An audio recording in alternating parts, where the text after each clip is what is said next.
Motor Week, television's automotive magazine.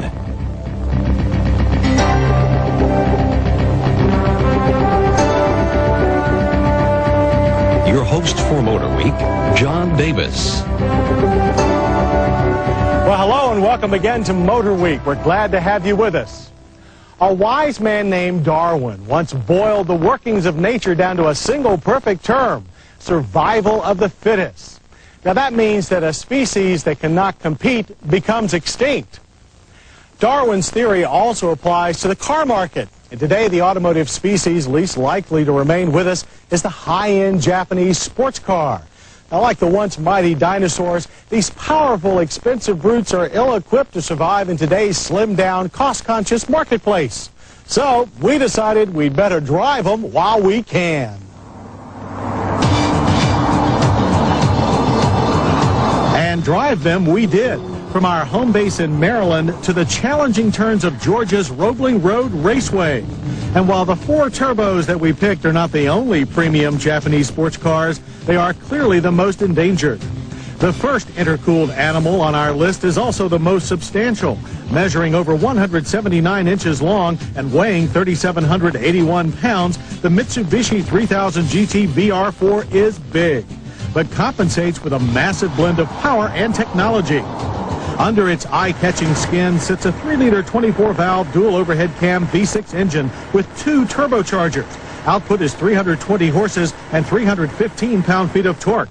And it all feeds through a drive line that includes a limited slip differential and full-time all-wheel drive. But despite all this heavy lifting, the VR4 still blasted to 60 in 5.7 seconds and romped through the quarter mile in 14.3 seconds at 100 miles per hour. On a racetrack that turns, the VR4's weight shows in pronounced front-end push despite 4-wheel steering. But the all-wheel drive system counters with tremendous balance and grip. And when the curves straighten, the engine pulls hard to the next corner, where the large anti-lock equipped disc hauled it down quickly, but also faded under heavy use. The VR4's 2+2 accommodations are pure grand tour, with lots of luxury touches from pictorial climate controls to infinity stereo. While the Dodge Stealth version goes away after '96, Mitsubishi says the 3000 GT is here to stay, even though the VR4's base price of $45,580 isn't cheap. But you clearly do get a lot of car for your money. A lot also describes our next brute, the Toyota Supra Turbo.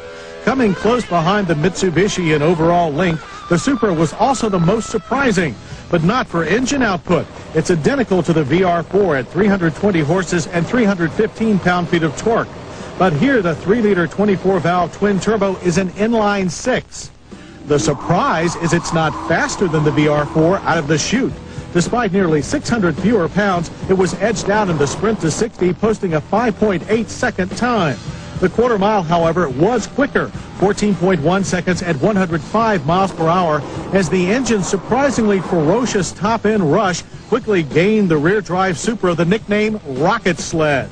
But its nimble small car agility was the biggest surprise, especially for a machine with over 100 inches of wheelbase, while the massive ABS-equipped disc displayed impressive pedal feel and longevity.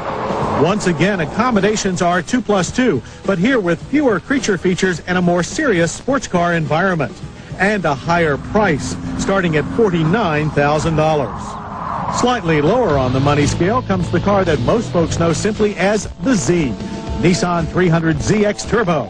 '96 is the final year for the Z car in America. At 3,518 pounds, it is heavier than the Supra and 10 inches longer than the VR4. And while it carries the requisite 3-liter twin-turbo V6, it packs only 300 horsepower and 283 pound-feet of torque. A disadvantage we found to be only on paper, as the Z blasted to 60 in 5.4 seconds and through the quarter mile in 13.8 seconds at 105 miles per hour, the quickest of our set yet. Out on Roebling's curves, the Z was certainly nimble, thanks to super high-cast 4-wheel steering, and its willingness to drift the tail makes it the most entertaining of the lot. Near its limits, some of our drivers did complain of a vague response from the rear multi-link suspension, but that's a place that no sane street pilot should go. Like the Mitsubishi, the brakes had a short track life, but while on, they were some of the best on the circuit. Like the others, the Z has a luxurious cockpit, but its dimensions require more compact occupants, while its price requires fewer dollars, starting at $43,979.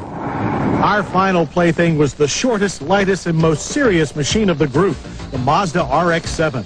Built on the principle of less is more speed that is, the RX-7 dispenses with most luxury doodads in favor of a more classic sports car approach. Until you look under the hood, that is, at the 1.3-liter twin-turbo twin-rotary engine, pumping out 255 horsepower and 213 pound-feet of torque. But just because it packs fewer horses doesn't mean it's slow. With under 3,000 pounds to move, the RX rocketed to 60 in 5.4 seconds and down the full quarter mile in 13.9 seconds at 104 miles per hour.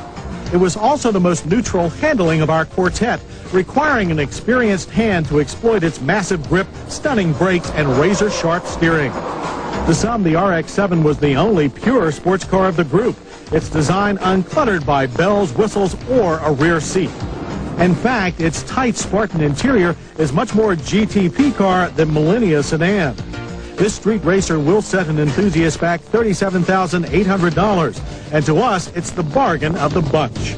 But if you lust for real automotive thrills, you can justify the price of any of our quartet of high-end Japanese turbo sports cars, a breed that is unfortunately being stamped out by insurance companies, exchange rates, and an aging population.